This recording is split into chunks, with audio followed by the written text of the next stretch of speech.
This entire election cycle, Trump has been playing chess while the Democrats have been playing checkers. It's amazing to me that the party of the educated is unable to market their product with any efficiency. And yes, political policies are a product for these people. Before we get into anything else, remember, subscribe, leave a like, and tell me what you think I can do better.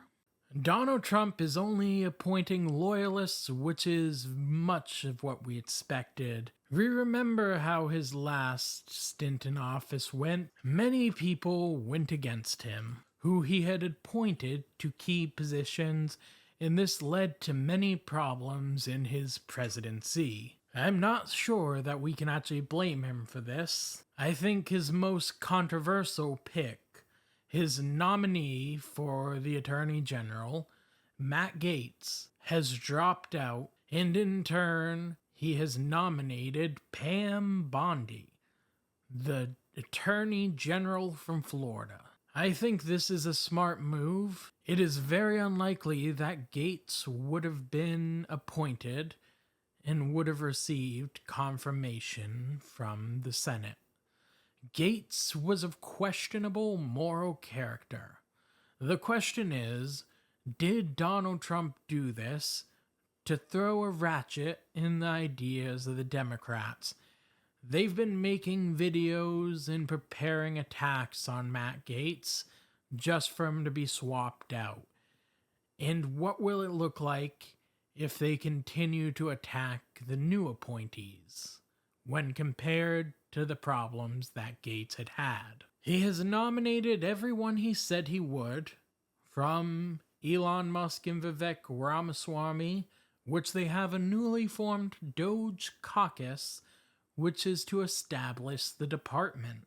This announcement was made just before I filmed this video, and we have yet to see everyone who will be part of it. I do think it is a valuable idea to have a department dedicated to saving us money. If you look at what the Pentagon has done, they have failed 7 audits in a row. And that is simply unacceptable because it adds up to trillions of dollars, which makes up a significant portion of our federal debt. He nominated Tulsi Gabbard to Director of National Intelligence, which I think she will do a great job with. People have tried to attack her as a Russian asset, but that seems utterly absurd to me. She has been a loyal patriot who is a long-standing active military member and has served overseas.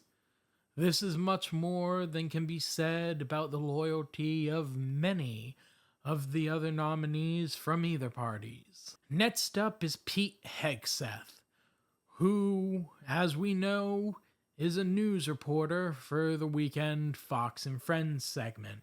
And it seems that the media wants to insult him with that, even though they work in the same profession. But what most of them haven't done was serve 20 years in the military previously. The military is a very large bureaucracy, and I do not blame Trump for not wanting to have his talking piece be someone who rose up in the bureaucracy. Because, as the bureaucracy was the ladder that they used for ascension, it is very unlikely that they would like to remove it. What was that? My dog wants to entertain you guys as well. And yes, I'm keeping this in because I think everyone enjoys my dog. At least I certainly do. So it makes sense to me that Trump nominated someone like Pete Hegseth, who has not been the king of the bureaucracy in the military. The Secretary of Defense is a complicated position, but it is not a position that is actually putting troops on the ground. So the level of military experience of a general is not necessary, especially considering that many generals never see active duty before they achieve the rank.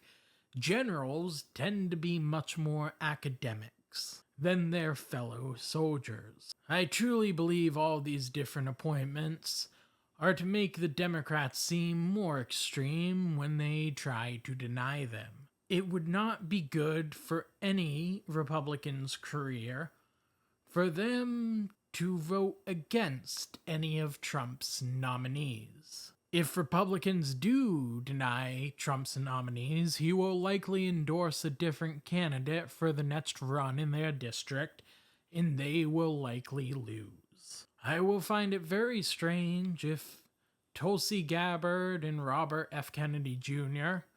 are not confirmed by the Senate because they were once part of the Democratic Party and accepted among them. For them to deny them would show a lot about how quickly they are willing to abandon their allies. The last appointment I would like to talk about is Chris Wright.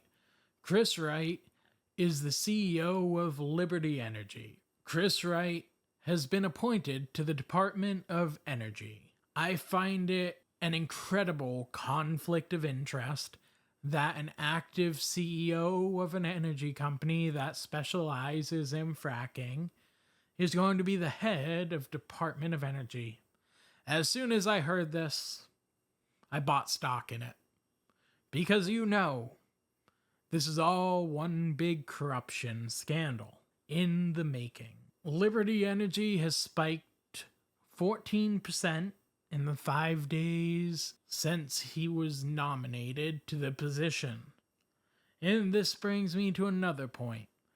My idea of corruption investing. We know all the politicians do it, so why don't we get in on the gravy train? We see Nancy Pelosi making analyzed returns of 45%, but the problem is they cannot openly insider trade much more than they already do. We as citizens are not insiders, and if we are privy to the information, we can buy as much of the stock as we want. We can make much larger, much more obvious moves, and the big hedge funds and money managers cannot do this. Not because they are against corruption, but because part of being the manager of that many assets means that you own such large positions that it moves the market. You can only move the market so much before it becomes a SEC issue. They also already have to have positions in many of these companies because they simply need a place to be able to put their money. For this specific election, I put a lot of money in Johnson & Johnson because they are the biggest producer of the hormones necessary for trans people to maintain their status. That was my prediction of what would go up if Kamala Harris wins. I do not have much interest in green energy stocks because most of them are way overvalued and they're going to be replaced with nuclear. If I was going to go that route, I would buy Brookfield, which I also own. My prediction for Trump was Chevron.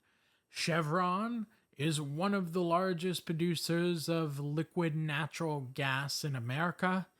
And as the EU is trying to buy liquid natural gas off of us instead of Russia, it has ended up being a great investment and will likely continue to rise. I cannot say that Liberty Energy will continue to rise at the rate it's been because it has been astonishing. It is absolutely incredible how much the stock market is affected by politics and how much you can predict by the appointments and elections. We can do this as people because we don't control money on the scale of the big investment firms. When I started to learn about politics, I decided one of the benefits for me was going to be I'm going to invest in the companies that have the most corruption. I will talk about this in another video sometime. If you enjoyed this video, maybe you'll enjoy this video about how the Democratic Party needs to change if they want to ever win another election again. That's all from me.